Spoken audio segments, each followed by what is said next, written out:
தயாஜோதி ஞான வாழ்வு. நூலை இயற்றியவர் சுவாமி சரவணானந்தா அவர்கள், திண்டுக்கல். தயாஜோதி ஞான வாழ்வு. அத்தியாயம் எண் 2. ஜோதிமயம். உலகுயிர் திரள்கள் எல்லாம் உருவாகி வாழ்ந்து கொண்டிருக்கின்றதும், மாற்ற தோற்றம் அடைகின்றதும், மறை உறுகின்றதும், மறுபடி புது புது வண்ணமாய் சிருஷ்டிக்கப்படுவதும் ஒளியாலேதான் என்பது அறிஞர் பலரும் ஒப்புகின்ற உண்மையாம்.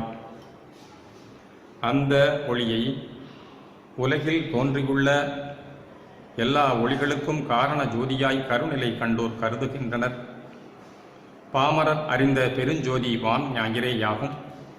அந்த பேரொளியின் கூறுகளே நில ஒளியாகவும், செந்தி சுடர் ஒளியாகவும், விளக்கொளியாகவும் உள்ளனவாம். இந்த வானிரவியை விட பெருஞ்சோதி கோலங்கள் நெடுந்தொலைவிலிருந்து கொண்டு சின்னஞ்சிறு விண்மீன்களாக கண் சிமிட்டுகின்றனவாம். இவ்வானஜோதி கோலங்கள் எல்லாம் கேலாக்சி என்னும் நிறை ஜோதி ஒளியினின்று தோற்றியுள்ளனவாக காண்கின்றனர் அறிவியலார். இதுபோன்ற நிறைஜோதி நிலைகள் பலவற்றிருந்துதான் எண்ணற்ற ஜோதி கோலங்கள் தோன்றியுள்ளனவாம்.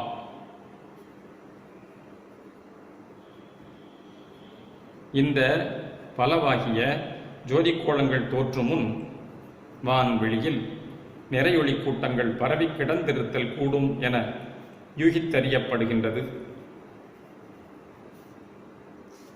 இவ்வொளிவெளிகள் பலவாக தோற்றும் முன் அகண்ட வெளிமுற்றும் மின்காந்த ஒளி நிறைவாக இருந்திருக்கக்கூடும் எனவும் கருதுகின்றனர். இந்த ஒளி நிலை அனுபவம் இன்றைய அணுப்பிளப்பாலும் இணைப்பாலும் கண்டுகொள்ளப்பட்டிருக்கின்றதாம். முடிவாக அதி ஆற்றல் கொண்ட மின்காந்த நுண்ணொளியே அகண்ட வெளிமுற்றும் நிரம்பி இருந்து கொண்டும், அதிலிருந்து பல வகை ஜோதி பொருள்களும் உருவாகி தோற்றியும் சிதைந்து முன்னிலையே திரும்ப திரும்ப அடைந்து கொண்டும் யுகம் யுகமாக இருந்து வருகின்றதாம். அந்த முழுமுதற் ஜோதியிலிருந்து உலகுகள் யாவும், உலகத்து உயிர் பொருள்கள் எல்லாமும் தோற்றியுள்ளன என்பது உண்மையாம். ஆகவே நாம் இப்பொழுது காண்கின்ற அனந்த வண்ண வேத தோற்றங்கள் முற்றும் அம்முதற் ஜோதியின் மாற்ற தோற்ற நிலைகளே என்பது நிச்சயம். நமது பொருள் நிறை ஆற்றல் மய பிரபஞ்சம் மேற்குறித்த அம்முதல் ஒளியிலிருந்து மாற்ற தோற்றம் அடைந்துள்ளனவாக அறிய கிடக்கின்றன. அவ்விளைவு முறையை சற்று நோக்குவோம். பெருவெளி நிறையொளியில் மின்காந்த சக்தி சலனத்தால் காற்றும், அக்காற்றின் வேக ஆற்றலால் தீயும், தீயின் ஆரிய தன் நிலையிலிருந்து நீரும், அந்நீரின் தாது நிலை பொருளினின்று இந்த மண்ணுலகும். இம்மண்ணுலகில் நுண்ணுயிர் வெளிப்பட்டு சகலவிதமான உயிரினங்களும் உண்டாகியிருக்கின்றனவாம். எனவே முதலில் கண்ட வான்ஜோதியே இந்த உலகாயும், இந்த உலகில் ஒவ்வொரு பொருளாயும் ஒவ்வொரு உயிராயும் மாற்ற தோற்றம் கொண்டிலங்குகின்றன என்பது உண்மையாம். இதனால் எல்லாம் ஜோதிமயம் என்றால் தவறல்லவாம். பேருலகம் ஜோதிமயம் என்பது விசாரஞான கண்ணுக்கு விளங்கும் உண்மையாம். இக்கண்ணார் காணாது புலக்கண்ணாலும் மனக்கண்ணாலும் பிற போரி கருவிகளாலும் காணும்போது அகண்ட ஒளிநிலை காட்சியை உள்ளவாறு கண்டுகொள்ள முடியாதாம்.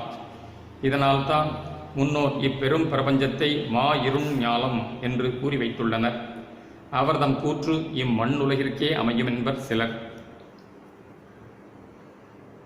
இந்த அகண்ட வெளி கருநீல வண்ணமாயும் இருள்மயமாயும் தோற்ற காரணம் யாதனில்,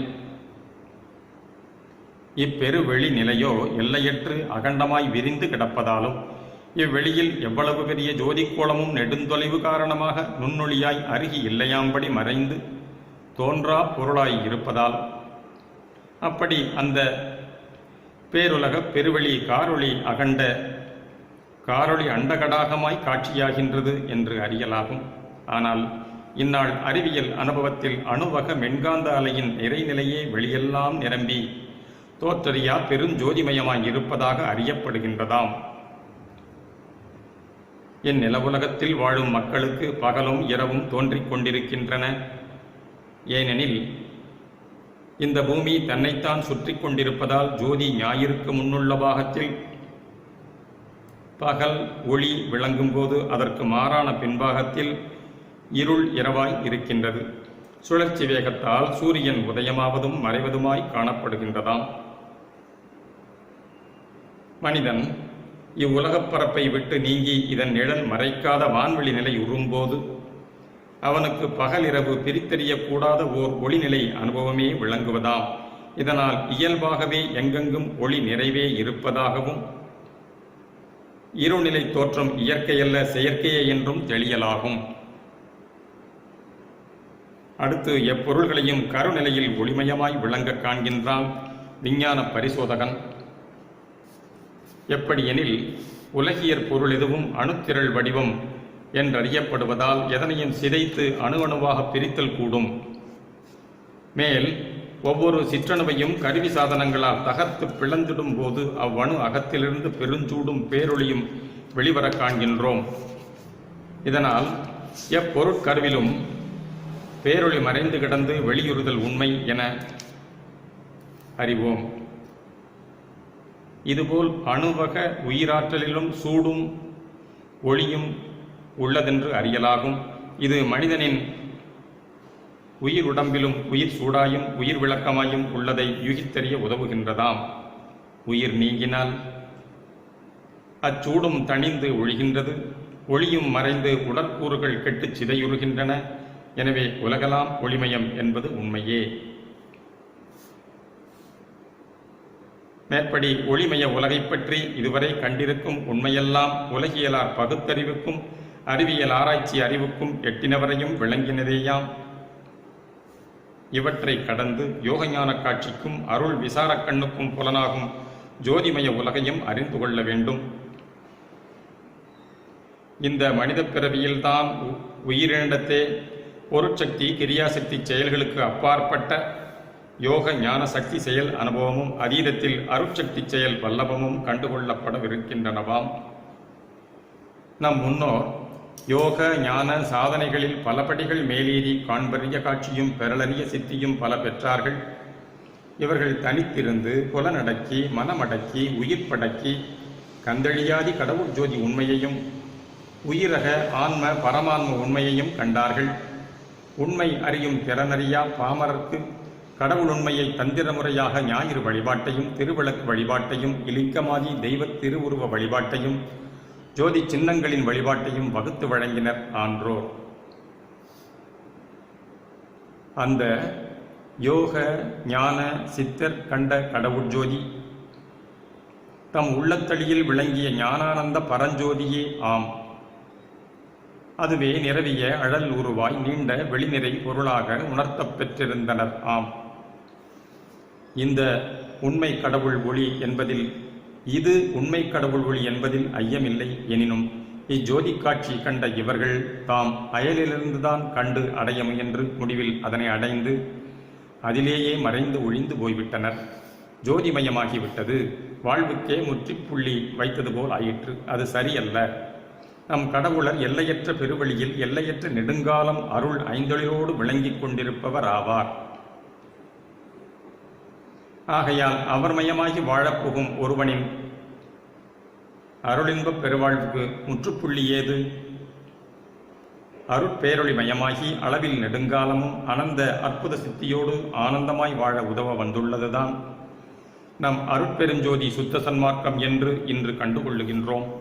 இந்த அருட்பெருஞ்சோதி மய காட்சியை அருநிலையுற்றே காண வேண்டியிருக்கின்றது. சுத்த சத்விசாரத்தால் காண்பதோடு கலந்து ஒன்றி கனிந்து வாழ்ந்து கழித்திருத்தல் முறையாம். இவ்வுண்மை ஜோதிமய காட்சியை கண்டு பெற்று நமக்கு சாத்திர தோத்திர வண்ணமான திருவருட்பாவிலே வழங்கியுள்ளார் நமது திருவருட்பிரகாச வள்ளற்பெருமான். அவரது இது சம்பந்தப்பட்ட பாடல்கள் பல பல திருவருட்பாவில் நிரம்பியுள்ளன. அவற்றிலிருந்து ஒன்றிரண்டை ஈண்டு எடுத்து காட்டுவாம். அருளரசை அருட்குருவை அருட்பெருஞ்சோதியை என்னம்மையை என்னப்பனை என ஆண்டவனை அமுதை தெருளுறும் என் உயிரை என்றன் உயிர்க்குயிரையெல்லாம் செய்ய வல்ல தனித்தலைமை சித்த சிகாமணியை மறுவு பெருவாழ்வை எல்லா வாழ்வும் எனக் கழித்த வாழ் முதலை மருந்தினை மாமணியை என் கண்மணியை கருணை நடம் புரிகின்ற கனகசபாபதியை கண்டு கொண்டேன் கனிந்து கொண்டேன் கலந்து கொண்டேன் கழித்தே என்றும் மாற்ற இழந்தறிந்திலமென்று அருமறையாக மங்கள் வழுத்த மணிமன்றோங்கி வயங்கும் அருட்பொன்னை ஆற்றன் மிகு பெரும் பொன்னை ஐந்தொழிலும் புரியுமரும் பொன்னை என்றன்னையாண்ட செழும் பொன்னை தேற்ற மிகு பசும் பொன்னை செம்பொன்னை ஞான சிதம்பரத்தே விளங்கி வளர் சிவமயமாம் பொன்னை காற்றனல் ஆகாயமெல்லாம் கலந்த வண்ண பொன்னை கண்டு கொண்டேன் கனிந்து கொண்டேன் கலந்து கொண்டேன் கழித்தே கண்டு கொண்டேன் கனிந்து கொண்டேன் கலந்து கொண்டேன் கழித்தே என்றும் திருவடி புகழ்ச்சியாக போற்றும் பாக்களை அக மெய்ப்பொருள் கண்டு ஓதிட உண்மை விளங்கும். அகத்திற்கண்ட மெய்ப்பொருள் அருட்பெரும் ஜோதியாம். அதுவேதான் புறத்தே வந்துருகின்ற எவ்வெவ்வுயிர் பொருள்களாயும் கண்டுகொள்ளப்படுகின்றது.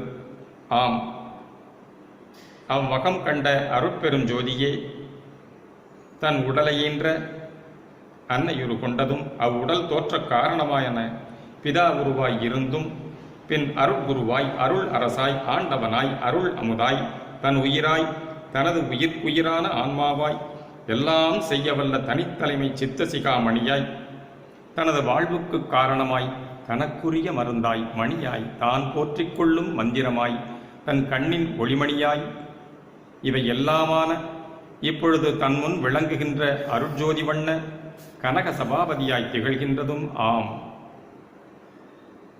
இப்படி எல்லாமான அருட்பெரும் ஜோதியைத்தான் நம் வள்ளலார் அகத்திலே கண்டார். உளநெகிழ்ந்து கனிவெய்தி அத்தோடு கலந்து ஒன்றி அதுவே ஆகிவிட்டார். அதனால் நித்தியானந்தமாய் திகழ்கின்றார் என்பதுதான் மெய்ப்பொருள் விளக்கமாகும்.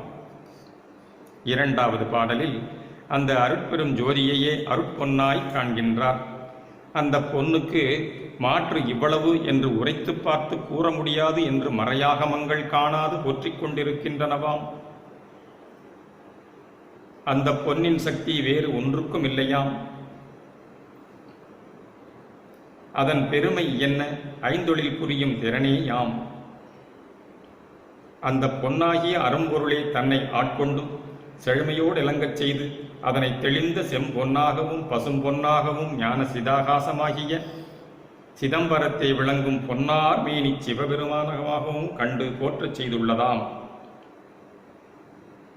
இப்படி அகத்திற்கண்ட அருட்ஜோதியையே புறத்தே ஐம்பூதத்து அணு அணுதோறும் உண்ணின்று அது அதுவாகவும் விளங்குகின்றதாய் அறிகின்றார். அங்கனம் அறிந்தும் கண்டும் அனுபவித்தும் ஒன்றி கலந்து அதுவாகியும் பேரின்பில் திகழ்கின்றதுதான் பிறலரும் பேரு ஆம். மேற்கண்ட அருட்பெரும் ஜோதியையே நாம் சுத்த சத்விசாரத்தால் அகம் புறம் எங்கும் நிரம்பி விளங்குவதாய் உணர்த்தப் பெறுகின்றோம். இது சுத்த சன்மார்க்கத்தில் அருட்கண்ணால் காணுகின்ற உண்மை காட்சியாகும். இது புறத்தே பிறரால் இதுவரை கண்டுகொள்ளப்பட்டுள்ள எந்த ஒரு ஒளியோடும் ஒப்பு நோக்கப்படாத ஒன்றாம்.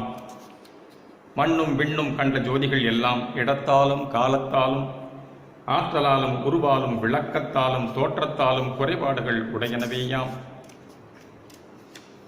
அறிவியலார் காண்கின்ற மென்காண்ந்த நுண்ணலை வீசும் அணு நிறை ஜோதியும் கூட நம் அருள் நிறை எல்லாம் வல்ல பெருஞ்சோதிக்கு எந்த விதத்திலும் நிகராகாது.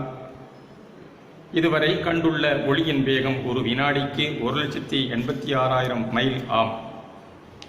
இதனால் மிக தொலைவில் உள்ள ஒரு விண்மீனிலிருந்து அதன் ஒளி நம்மை அடைய வேண்டுமானால் பல வினாடிகள் அல்ல பல 100,000 ஆண்டுகள் கூட ஆகும் என்று தெரிவிக்கப்படுகின்றது. அதுபோல் இங்கிருந்து செலுத்தப்பெறும் ஒளியும் கூட அத்தொலைதூரம் அடைவதற்கு அவ்வளவு நெடுங்காலமாகும் என்று சொல்ல வேண்டுமோ? சொல்லவும் வேண்டுமோ? இதற்கு மாறாக நம் அகத்தொழில் அருட்பெரும் ஜோதியோ ஒரு நொடியில், நொடி என்று கூட சொல்லக்கூடாத அந்த நொடியின் 1000ல் ஒரு கூறான நேரத்திற்குள் அளப்பரிய அண்டகடாகத்திற்கு அப்பாலும் சென்று வரும் பேராற்றல் வாய்ந்ததாம். இந்த ஒளியியல் செயல்கூட புறவண்ண மதிப்பீடேயன்றி வேறல்லவாம். அருளாலே அகநிலை அனுபவத்தில் காண்பது அறிவியல் ஞானத்திற்கு எட்டாத ஒன்றாயிருக்கின்றதாம். இந்த உண்மையை அருட்பாவில் நான் பசித்த போதெல்லாம் தான் பசித்தாராகி நல்லதிரு அமுதளித்தே அல்லல் பசிதவித்தே ஊன் பதித்த என்னுடைய உளத்தே தம்முடைய உபயபதம் பதித்து அருளி அபயமெனக் கழித்தார். வான் பதிக்கும் கிடைப்பு அறியார் சிற்றபையில் நடிக்கும் மணவாளையனை புணர்ந்த புறப்புணர்ச்சி தருணம் தான் பதித்த பொன்படிவம் தனை அடைந்து கழித்தேன். சாற்றும் மகப்புணர்ச்சியினாம் ஏற்றம் முறைப்பதுவே தான் பதித்த பொன்படிவம் தனை அடைந்து கழித்தேன். சாற்று மகப்புணர்ச்சியினாம் ஏற்றம் உரைப்பதுவே என குறித்துள்ளார். இதில் குறிக்கப்பட்டுள்ள புறப்புணர்ச்சியால் புறத்தெங்கும் நிறைந்த ஜோதிமய காட்சியும் அகப்புணர்ச்சியால் தான் இருந்த இடத்திலிருந்தே எவ்வுலகத் தெவ்வுயிர்க்கும் எவ்வெவர்க்கும் நினைத்த மாத்திரத்தில் செல்லாமற் சென்று உதவுகின்ற உண்மையும் உரைக்கப்படுகின்றது.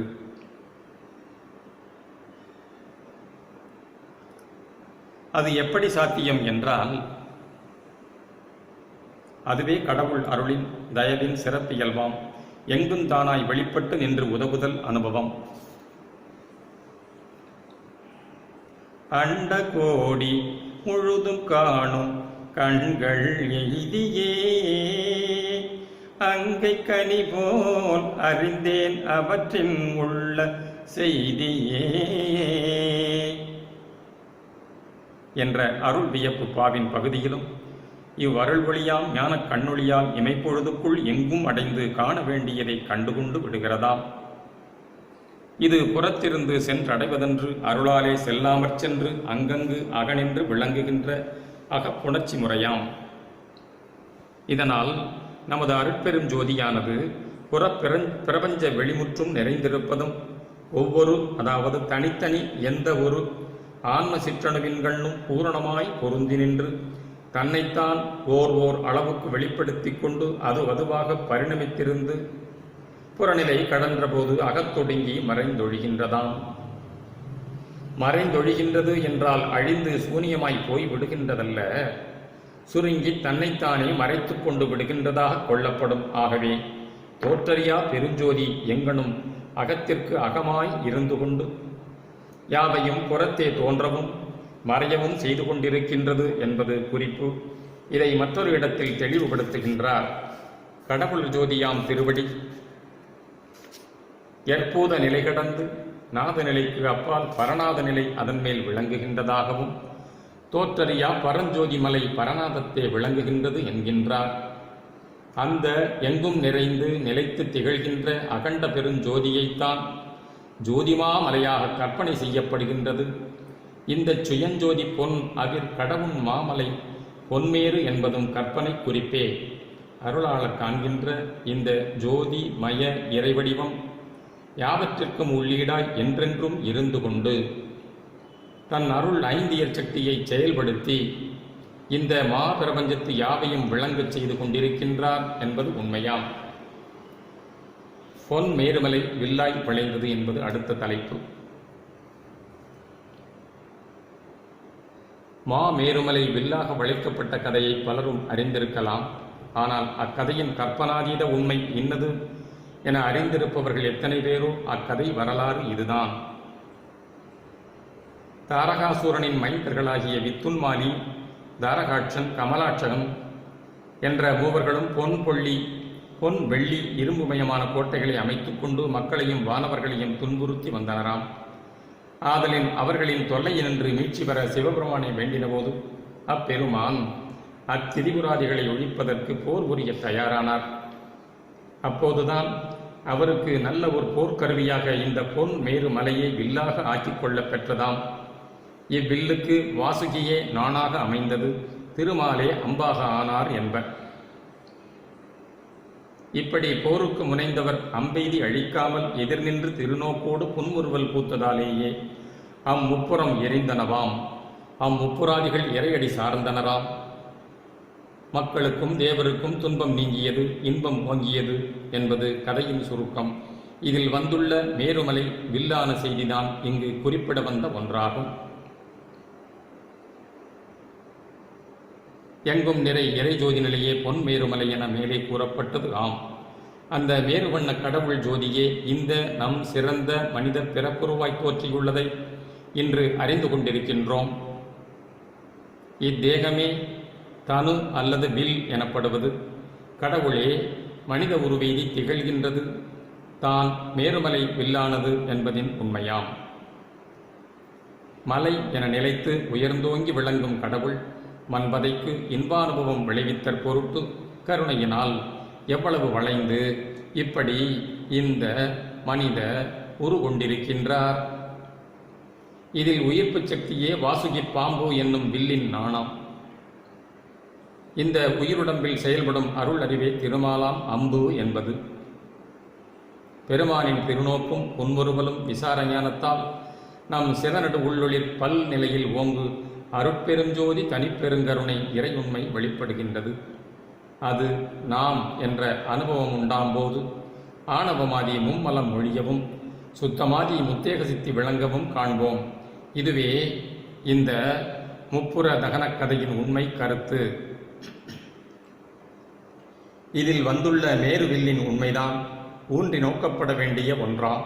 இந்த மேரு மலை என்பது நமது இறை உண்மையான அகண்ட அருட்பெருஞ்சோதியை சூட்டுவதாம். இது எவ்விடத்தும் எக்காலும் தோற்றக்கேடின்றி பரிபூர்ணமாக நிலைத்து நின்று ஒளிர்கின்றதாம். இந்த இறைபெருஞ்சோதிக்கு ஒப்பு உவமை ஏது? தன்னேரில்லா பரஞ்சோதிதானே எங்கும் அடிப்படையாய் தனித்து நின்று தயவால் யாவையும் இசைக்கின்றதாம். நிலையாயுள்ள அந்த கடவுட்ஜோதி தன் நிலை நீங்கி நிலையற்ற உலகுயின் பொருள்கள் யாவுமாய் முக்கியம் இந்த மனித பிறப்புருவமாய் ஆகிவிட்டுள்ளார் என்று சொல்வதாக கொள்ளக்கூடாது. அவர்தான் போக்குவரவற்ற பரிபூரணராயிற்றே. ஆகையால் உண்மை என்னவெனில் அந்த பரிபூரணானந்தபதி எங்களும் இருக்கின்றதாயினும் தோற்றறியா அகத்தே இருந்து கொண்டே தன் ஆற்றலின் ஏகதேச கூறுகளை ஒவ்வொரு சிற்றணுவாயும் அணு செறி பொருளாயும் பொரு நிறை உலகாயும் உயிரின வடிவாயும் முடிவில் மனிதனின் உருவாயும் விளங்கச் செய்து கொண்டுள்ளார் என்பது உண்மையாம். ஆகவே உலகில் தோற்றியுள்ளனவெல்லாம் அந்த மண்ணொளியினின்று விளைந்துள்ளனவே எனினும் அது இவையொன்றும் அல்ல என்பதும் அதுவே இவையாக மாறிவிடவில்லை என்பதும் புறத்தேயுற்று தோற்றமும் மாற்றமும் மறைவு அடைகின்றதல்ல அவ்விறை அருட்ஜோதி என்பதும் இன்றே அறிகின்றோம். அடுத்த தலைப்பு அனகஜோதி. நிலையான நிறைநிலை ஜோதியை புறத்தெங்கும் காண முடிகின்றதில்லை என்பது எல்லோருடைய அனுபவமே. புலனெறி அறிஞர் இந்த இறை ஜோதியை உணரார். நம்பிக்கையும் கற்பனை திறம் படைத்தோரும் கடவுள் ஜோதியை பாவித்துக் கொள்வர். யோக சித்தி நிலையுற்றோர் ஓரளவு இந்த ஜோதி காட்சி பெற்று இருமாந்திருக்கின்றனர். அன்பொழுக்கம் பூண்டு அருள் ஞானம் அடைந்தோர்தாமே இவ்விறை ஜோதியை சுத்த சத்விசாரத்தால் தம் அகத்தில் காண்கின்றதோடு எங்கும் அகமிருந்து செயல்படுத்துகின்றது இந்நிறை ஒளியே என்று உணர்ந்து கொண்டிருக்கின்றனர். மேற்குறித்த அருளாளர் காணும் அகஜோதி உண்மையில் அகத்தே மறைபொருளாய் அருவாய் இருக்கின்றதுதான். அந்த அகம் கண்ட ஜோதி நிலை தன் அகத்து மட்டுமல்லாது தன்னை சூழ்ந்துள்ள புறத்தேகாதி பிரபஞ்ச முழுமையிலும் கூட புறம் தோன்றாது அகநின்றொழிர்கின்றது என்றும் உணரப்படுகின்றது. இப்படி புறத்தோற்றாது புறந்தோன்றாது எங்கும் நிறைந்துள்ள பெருஞ்சோதி நிலையை எப்படி குறிப்பது? ஒன்றன் உள்நிலையை அகம் என்கின்றோம், அதன் வெளிநிலையை புறம் என்கின்றோம். அகத்திற்கு மாறானது புறம். நமது அகத்தில் விளங்கு இறைஜோதி மாற்றமில்லாதது, ஆனால் புறத்தோற்ற உயிருடம்பு மாற்றமுடையது. இந்த மாற்றமுடைய உயிருடம்பும் அந்த மாற்றமில்லா இறைஜோதியின் ஆதாரத்தின் பேரில்தான் விளங்கிக் கொண்டிருக்கின்றது. இதனால் அகவிருக்கும் ஜோதியே விரிவுற்று புற வடிவையும் ஏற்று விளங்குகின்றது என்பது தெளிவு. இந்த அகத்தின் விரிவு நிலை அனகநிலை எனப்படுகின்றது. இந்த அனகநிலை உள்ளான அகநிலையும் அல்ல, வெளியான புறநிலையும் அல்ல. அகத்தின் தொடர்பு நீங்காத ஆனால் அகம் அல்லாத இந்நிலையை அனகநிலை எனக் கொள்வது பொருத்தமுடையதாகின்றது. இப்படி உள்ள அனக ஜோதி நிலையே தான் அகண்ட பிரபஞ்சத்தெங்கனும் நிலவிக் கொண்டிருக்கின்றதாம். இப்பொழுது விளங்குகின்றதல்லவா எல்லாம் ஜோதிமயம் என்பதன் உண்மை. ஆம், எல்லாம் அனக ஜோதிமயமாக அருட்பெருஞ்சோதிமயமாக இருக்கின்றது. அடுத்த தலைப்பு இருளில் ஜோதி. ஜோதியோ ஒளிமயமானது. ஒளியும் இருளும் ஒரே இடத்தில் ஒரே சமயத்தில் இருக்க முடியாது.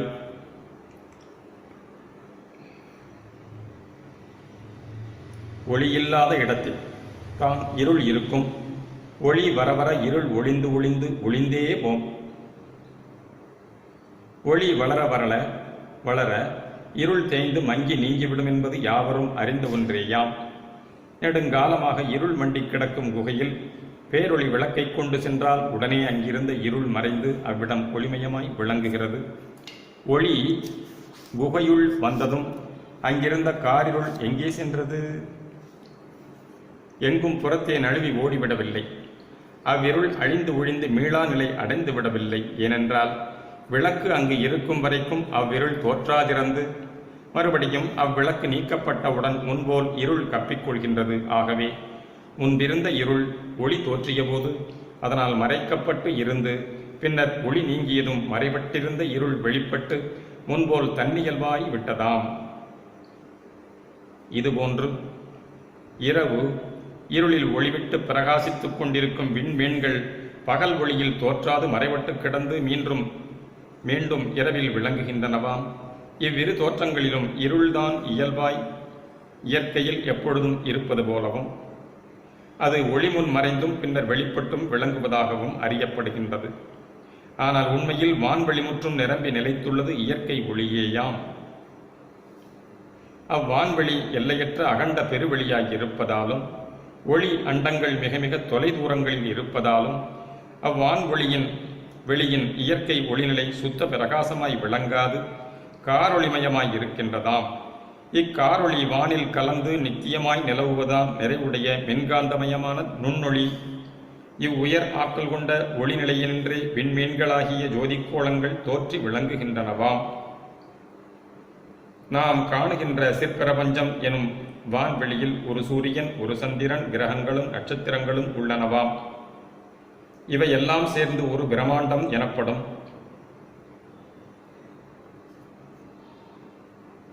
வான் உடுக்கள் ஒவ்வொன்றுமே ஒரு ஜோதி ஞாயிறாக இருக்கின்றதால் அந்த ஒவ்வொரு சூரியன் விளங்கும் வான்வெளி பகுதியும் ஒவ்வொரு சிற்பிரபஞ்சமாக அங்கங்கு நிலவுலகில் வாழும் மக்களுக்கு விளங்குகின்றதாய் உணர்த்தப் பெறுகின்றோம். இதனால் எண்ணற்ற சிற்பிரபஞ்சங்கள் கொண்டது மகாபிரபஞ்ச அகண்ட பெருவெளியாக உள்ளதாகும். தனியொரு பிரபஞ்ச ஜோதி நிலையை பகுத்தறிவாம் ஈண்டு.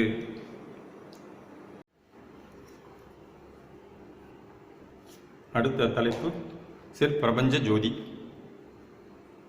சிற்பிரபஞ்ச ஜோதி என்பது சூரியனின் ஒளிகொண்ட விளக்க நிலையாம்.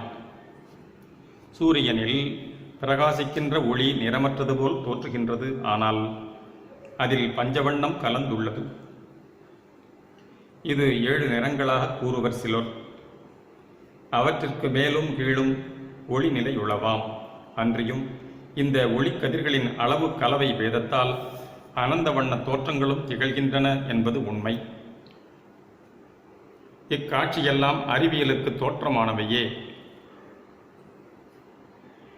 ஞாயிற்றின் ஐவண்ணத்தன்மை ஐம்பூத கோட்களாகிய புதன், வெள்ளி, செவ்வாய், வியாழன், சனியாக உள்ளனவாம். இதற்கு மேல் பூமியும் இதன் உபக்கிரகமாகிய சந்திரனும் பூமியின் நிழல் ஆகிய ராகுவும் இந்நிழலாம் சாயா கிரக தோற்ற காரண சூரிய கோளமும் சேர்த்து நவக்கிரகங்களாக கூறப்படுகின்றனவாம். சூரிய ஜோதி நிற மாலையில் அதாவது ஸ்பெக்ட்ரம் உள்ள 7 வர்ணங்களில் கரு நீளமாகிய வயலட்டும் சிவப்பெண்ணும் ரெட் மேலும் கீழும் உள்ளனவாம். இவ்விரண்டு ஒளிநிலைக்கு அப்பால் அல்ட்ரா வயலட்டும் இன்ஃப்ராரெட்டும் இருக்கின்றனவாம். சூரியனின் உதயாஸ்தமன வேளையில் இந்த கதிர்களின் விளக்கம் வெளியாகின்றன. இக்கதிர் ஒளிகளின் ஆறாக நம் உலகத்து உயிர் பொருள்கள் யாவும் தோற்றமும் விளக்கமும் மாற்றமும் அடைந்து கொண்டிருக்கின்றன. இவ்வான் ஜோதியின் இயல் செயல் பயன் அறிந்து உலக வாழ்வின் நன்மை தீமைகளை யோர்ந்து கூறுவது ஜோதிடக் கலையின்பாற்படும். மனிதன் இந்த ஜோதி உண்மையை அறிந்து கொள்ளுவதால் யாது பயன் என்றால், வாழ்வில் இடையூறுகளை வருமுன் அறிந்து நல்லின்பமெய்த முயலுவதாம். மனிதன் தேகப்பற்றோடு புலனின்பமே பெரிதெனக் கொண்டு அதனை அடையவே ஜோதிடமாதி கலைகளின் துணை கொள்ளல் அபக்குவ அறியாமையே. இந்நிலை மக்களின் உலகியலை உணர்ந்து ஜோதிடக் கலைஞரும் பிறர்க்கு உதவுவதாக கூறி அதனையே முக்கிய தொழிலாகவும் கொண்டு விட்டிருக்கின்றனர். இது சரியல்ல.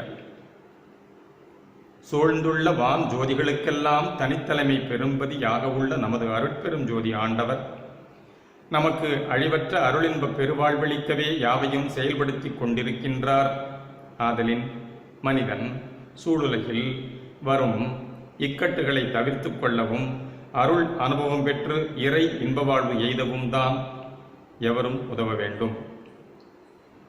அடுத்த தலைப்பு அருட்பேரொளி.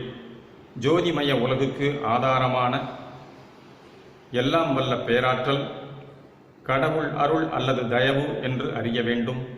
எங்கும் தானாய் அகனின்று அனக காரியப்பாடாய் இந்த அகண்ட பிரபஞ்சத்து யாவையும் விளங்கச் செய்கின்றது எதுவோ அதுவே ஈண்டு கடவுளின் அருளாக தயவாக கொள்ளப்படுகின்றது. மெய்ஞானம் இல்லாத விஞ்ஞானியர்களே கடவுளையும் அவர்தம் ஆற்றலையும் உள்ளபடி உணர்ந்து கொள்ளாமல் இந்த ஒளி நிறை உலகையும் இதன் இயக்க காரண காரியத்தையும் புரிந்து கொள்ளாதிருக்கின்றனர். யாவும் இயற்கையின்பார் படுமென்றும் இதற்கு மூலமும் முடிவும் அறிய முடியாதவையாகவும், அப்படி அறிய முடியாததை அறிய வேண்டுமென காலமெல்லாம் வீணிற் கழிப்பது அறியாமையே என்றும் கூறுகின்றார்கள் அந்த அறிவியல் அன்பர்கள். இவர்களுக்கு மெய்யன்பு உண்டானால் மெய்யறிவு விளைவுறும், அதனால் உண்மையும் விளங்கும். இவர்கள் இப்பொழுது கடவுளையும் அவர்தம் பேரருள் ஆற்றலையும் ஏன் மறுக்கின்றார்கள் என்றால், அந்த கடவுளை பற்றிய உண்மை வெளியாக்கப்படாததினால், முரண்பாடான கற்பனைகளின் குழப்பத்தினால், மூடமான நம்பிக்கையால் ஏமாற்றம் உண்டாவதால் தான் நாத்திகவாதம் தலைதூக்கி கடவுள் இல்லை என்ற கொள்கையினராய் ஆக்கியுள்ளது. இந்த புற அறிவியலாரை அக்கடவுள் உண்மையை அருட்பக்குவமடைந்த போது எடுத்து உரைத்தால் தெளிந்து ஏற்றுக்கொள்ளக்கூடியவர்களே இவர்களெல்லாம். பிரபஞ்ச தோற்ற காரண பெருஞ்சோதி நிலையை இன்று மக்கள் அறிந்துள்ளனர். இத்தோடு சிற்றணு அகத்தொழியையும் கண்டுகொண்டிருக்கின்றனர் பலரும். அப்பெருஞ்சோதி நிலையினின்றே உலகில் யாவும் தோற்றியுள்ளன என்பதையும் கூட அறிந்துதான் இருக்கின்றது இன்றைய உலகம். இந்த ஜோதி மைய உலகில் எந்த ஒரு சிற்றணுவின் அமைப்பை எடுத்துக்கொண்டு பார்த்தாலும் நமது சிற்பிரபஞ்சத்தின் அமைப்புக்கு ஒத்ததாகவே தோன்றுகின்றதாம். ஓர் அணுவினுள் நடுவில் புரோட்டான் இருப்பது போல நம் பகுதி பிரபஞ்சமாகிய பிரம்மாண்ட நடுவில் சூரியன் ஒளி வீசிக் கொண்டிருக்கிறது. இச்சூரியனை சூழ பூமியாதி கோட்கள் சுழன்று கொண்டே சுற்றி சுற்றி வருகின்றன. இதுபோன்றே அணுவிலும் புரோட்டான் துகள்களை சூழ எலக்ட்ரான் துகள்கள் அதிவேகமாய் சுற்றிக் கொண்டிருக்கின்றனவாம்.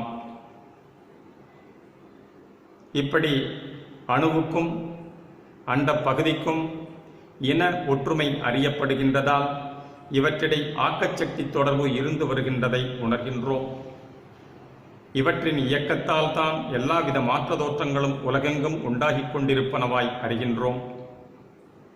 இவ்வியக்கம் அனாதிகாலமாகவே இருந்து வருகிறதை யூகித்தறிய முடிகின்றது. இந்த இயக்கத்தை இடையறாமலும் தடையுறாமலும் மாற்றமில்லாமலும் உண்டு பண்ணுகின்ற ஒரு மூல காரணவஸ்து இருக்க வேண்டுமென்று எண்ணுவது தவறல்ல. அப்படிப்பட்ட மூலப்பொருள் அல்லது ஆற்றல் ஒன்று இல்லாமல் இவை யாவும் தம் இச்சையாக தோற்றவும் இயங்கிக் கொண்டிருக்கவும் முடியாதாம். பேரறிவும் பெருந்திரளும் நித்திய இயல்பும் இல்லாத சடபூத பொருள்கள் ஆற்றல்கள் தம்மைத்தாமே தோற்றுவித்துக் கொள்ளவும் இயக்கிக் கொள்ளவும் விளங்கிக் கொண்டிருக்கச் செய்யவும் முடியாது என்பது உண்மை. ஆதலால் அப்படி ஓர் அருட்பெரும் ஜோதி பொருள் யாவற்றுக்கும் காரணமாயிருந்து யாவையும் விளக்கஞ் செய்து கொண்டிருப்பதாக கொள்ளுதல் பொருந்துவதேயாம்.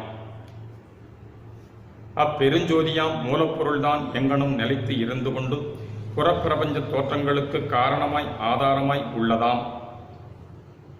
இந்த மூல முதற் ஜோதியே அடிப்படையாய் அமைந்திருக்க அதன் அற்புத ஆற்றல்தான் நம் பிரபஞ்சத்து எப்பொருளாயும் எவ்வுயிர் வடிவாயும் எச்சக்தியாயும் எத்தோற்றமாயும் எவ்விளக்கமாயும் எவ்வறிவு அனுபவமாயும் திகழ்ந்து கொண்டிருப்பதாய் உணர்த்தப் பெறுகின்றோம்.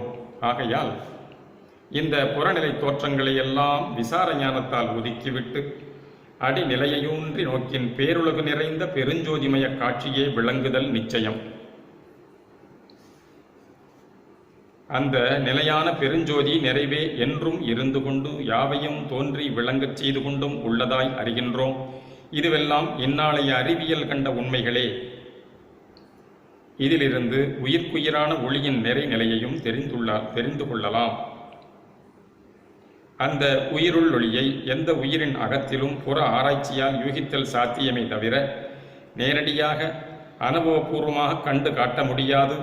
அப்படி ஆராய்கின்றவனும் யூகிக்கின்றவனும் உயிரினத்தின் உச்சநிலை ஏறி நிற்கின்ற சிறந்த பிறப்பெய்தியுள்ள இந்த மனிதனேயன்றி வேறொன்றல்லவாம். இவனுக்கு கிடைக்கப் பெற்றுள்ள பகுத்தறிவாற்றல்தான் இவனை உண்மை காண தூண்டுகின்றது. எவ்வளவோ முயல்கின்றான். ஆனால் அந்த பிரபஞ்ச ஜோதியின் உண்மையை அறியத்தான் முடியவில்லை. இவனுக்கு எப்படி முடியும்? அது எல்லையற்ற பெருவெளிக்கு அப்பாலுக்கு அப்பாலும் நிரம்பியுள்ளதாம். சிற்றணுவகத்தில் காணப்படும் எல்லாவிதமான மின்காந்த சக்திக்கு சிறிதும் வெளிப்படாததாய் அடைதற்கரிய ஆழ்நிலையில் நிலைத்து உள்ளதாயும் இருக்கின்றதாக மெய்ஞானியரால் இன்று உணர்த்தப் பெறுகின்றோம். ஆகையால் தான் அந்த பெருஞ்சோதியின் இருப்பு அறிவறியதாய் உள்ளதாம். இதுவரை புற ஆய்வில் கண்டதும் உணர்ந்ததும் எல்லாம் இடைநிலை ஜோதியே என்னலாம். இந்நிலைக்கு அப்பால் அகத்திற்கு அகமாயும் புறத்திற்கு புறமாயும் யூகமும் முயற்சியும் செல்லவில்லை. சாதனை கருவிகளின் சோதனைகளுக்கும் எட்டவில்லை. நம்மனோர் மேற்கொண்ட ஞான பக்தி கர்ம யோக சாதனைகள் அகமாகிய உயிர்க்குயிரான ஆன்மநிலைக்கு ஈர்த்துச் சென்று அதற்கும் உள்ளீடாய் திகழ்கின்ற அகண்ட ஜோதியின் இருப்பை காட்டிக் கொடுத்ததாம். ஆகவே அந்நிறை ஜோதியை காண்பதற்கு புற ஆய்வுகள் பயன்படாவெனவும் அகநாட்டம் கொண்டு உள் ஆழ்ந்திட வேண்டும் எனவும் அறிகின்றோம். அப்படி உள் அழுந்து நின்றால் உள் நிறையொளியை காணலாம். அவ்வொளியே அகண்ட பெருஞ்சோதியின் ஒரு சிறு அணு அளவு என்றும் அறியப்படும். யோக ஜோதியை அகத்திற்கண்ட கர்மசித்தர்க்கு அது ஏகஜோதியாய் இருக்கும் உண்மையும் விளங்கினது. அத்தோடு அந்த ஒளிக்குரிய கடவுளான்ம ஆற்றல் சாதாரண மனித தரத்திற்கு மேம்பட்ட அசாதாரண அற்புத சித்திகள் பல புரிய உதவிற்றாம். அச்சித்தியை இச்சித்த சித்தர் குழாம் அதனை முயன்றடைந்து உலகிற் சிறிது காலம் சித்தாடி மகிழ்ந்து முடிவில் ஒளியில் கலந்து விட்டனர். அவர் கண்டடைந்த ஒளியையே கடவுள் ஜோதியாகவும் புறத்தெங்கும் நிறை ஜோதியாகவும் கற்பித்தனர். அவ்வொளியை போற்றி வழிபடின் இவ்வுலகில் இட்டகாரிய சித்திகள் எல்லாம் பெற்று சகல செல்வ யோகமிக்க இன்ப வாழ்வில் விளங்கலாம் என்றும் கூறி வைத்தனர். கூறினதோடு நின்று விடாமல் மறையாகமங்களையும் சாத்திர தோத்திரங்களையும் சிற்பாலயங்களையும் தல தீர்த்தங்களையும் விழா வைபவ முறைகளையும் விரத அனுஷ்டான ஏற்பாடுகளையும் தோற்றுவித்தார்கள்.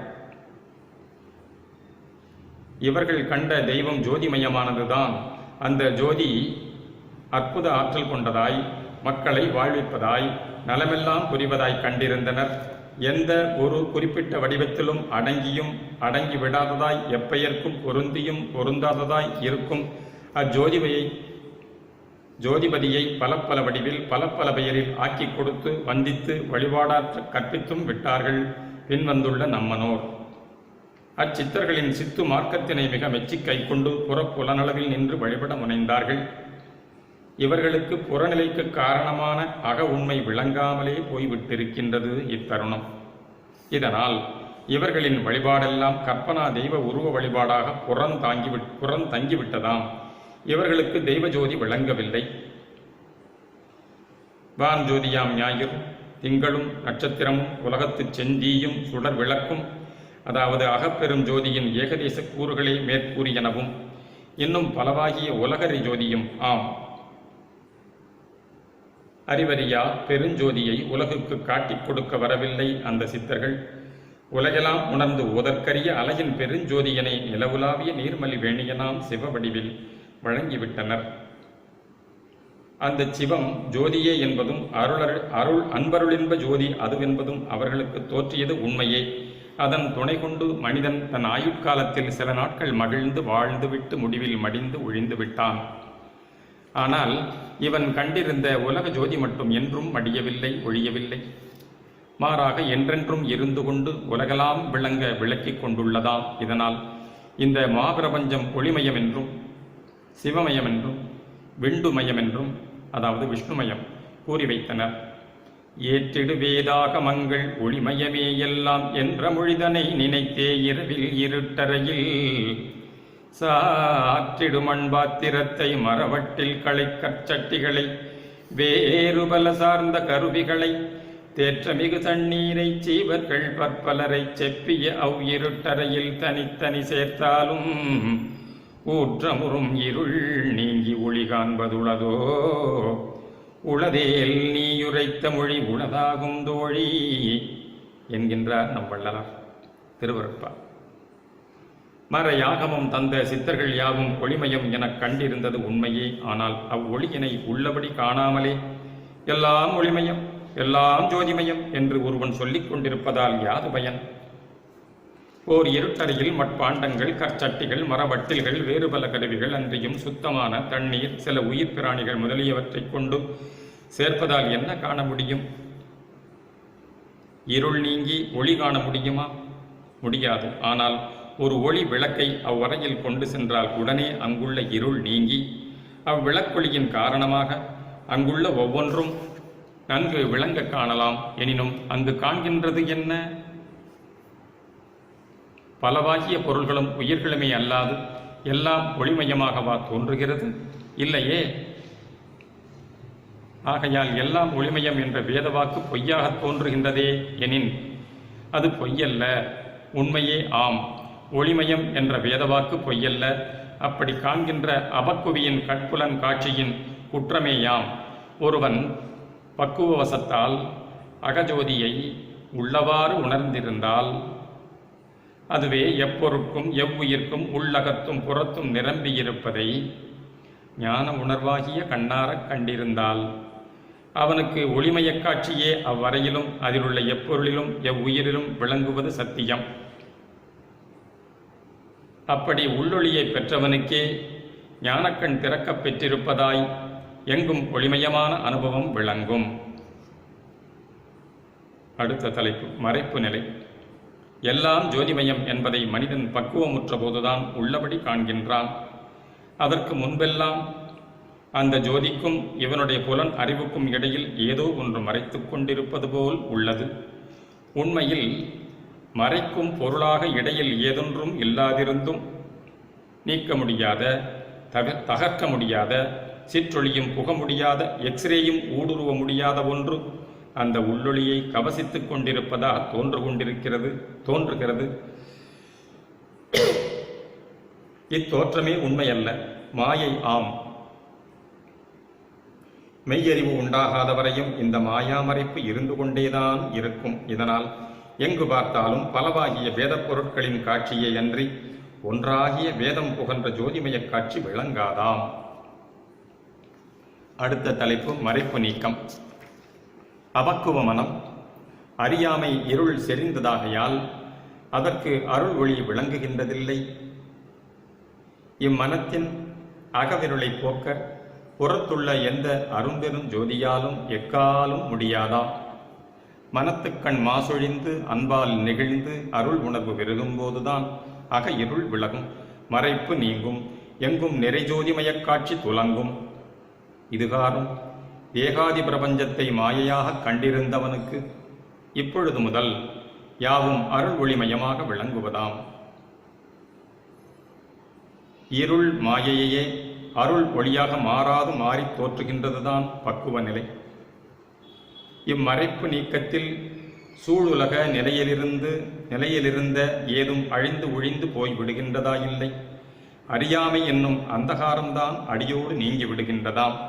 இதனால் முன்பு அனந்த வண்ண வேத உலகை கண்டுகொண்டிருந்த ஒருவன் இப்பொழுதும் அதே புறக்காட்சியைத்தான் காண்கின்றான். என்றாலும் யாவும் அகஜோதியின் விரிபொருளாக அனக ஜோதிமயமாக காண்கின்றான். இதுதான் அவனில் ஏற்பட்டுள்ள பக்குவ நிலையின் அடையாளம். அடுத்த தலைப்பு இயற்கை உண்மை ஜோதிமயமே. இயற்கை உண்மை என்பது சத்து என்று பகரப்படும் பேருலக பெருவெளி முழுதும் நிறைந்து நிலைத்து விளங்கிக் கொண்டே இருப்பது எதுவோ அதுவே இயற்கை உண்மை சத்து பொருளாம். அந்த சத்து பொருளே ஈண்டு ஜோதிமயமாக விளங்குகின்றது. ஆனால் அது நிலையான பெருஞ்சோதிமயமாக தோற்றவில்லை. அவ்வியற்கை ஒளியே எப்படியோ இந்த அற்புத பிரபஞ்ச காட்சியாய் திகழ்கின்றது. இப்படி தோற்றம் கொண்டிலங்குதல் அவ்வொளிக்கே உரிய சித்குணமாம், இயற்கை விளக்க இயல்பாம். அந்த சத்தான ஜோதி பொருளே இந்த சிற்பிளக்க பல்பொருளாய் விளங்கிக் கொண்டிருக்கின்றதாம். இதனால் உலகம் இப்பொழுது வெறும் ஜோதியாக விளங்கிக் கொண்டிருக்கவில்லை, சத்தான ஜோதி மாத்திரமாக மட்டும் திகழ்ந்து கொண்டிருக்கின்றதல்ல, சத் சித் ஜோதிமயமாக விளங்கிக் கொண்டிருக்கின்றது உண்மையாகும். இவ்வீரியல் தன்மை கொண்ட ஜோதிமய உலகம் எவ்வளவு காலமாக விளங்கிக் கொண்டே இருக்கின்றது, இப்படியே இன்னும் எவ்வளவு காலம் விளங்கிக் கொண்டே இருக்குமோ யாரே அறிவர். இது இறை இயல்பாய் இருத்தலில் இதற்கு ஆதியும் அந்தமுமில்லை, ஓய்வும் ஒழிவும் இல்லையாம். எதற்காக இந்த ஜோதிமய உலகு சச்சித் வண்ணம் கொண்டு விளங்கி வருகின்றது என்றால், இறை இயலின் இயற்கை உண்மை இன்பமாகிய ஆனந்தம் ஏற்படுவதற்கே யாம். சத்சித் ஜோதியின் நிறை இயல்பு ஆனந்தமே. சத்சித் ஜோதிமய உலகை காண்கின்ற பக்குவ மனிதனின் உள்ளத்தில் நிறை அருளால் நிறை தயவால் இந்த இயற்கை இன்பம் என்னும் ஆனந்தம் வெளிப்பட்டு நிலைத்து விளங்கச் செய்ய உள்ளதாம். கடவுளே இப்படி சத்சித் ஆனந்தமாய்த்தான் அகனின்று அனக ஆட்சி புரிகின்றார், அனக ஆனந்த நடனம் ஆடுகின்றார் என்பது சத்திய வாசகமே. ஆகவே இந்த ஜோதிமயம் என்ற தலைப்பு சுத்த சன்மார்க்கி அகனின்று கண்டு அனகமாக கொண்டு சச்சிதானந்தமாக விளங்கும் இயல்பை உணர்த்தி நிற்கின்றதாம்.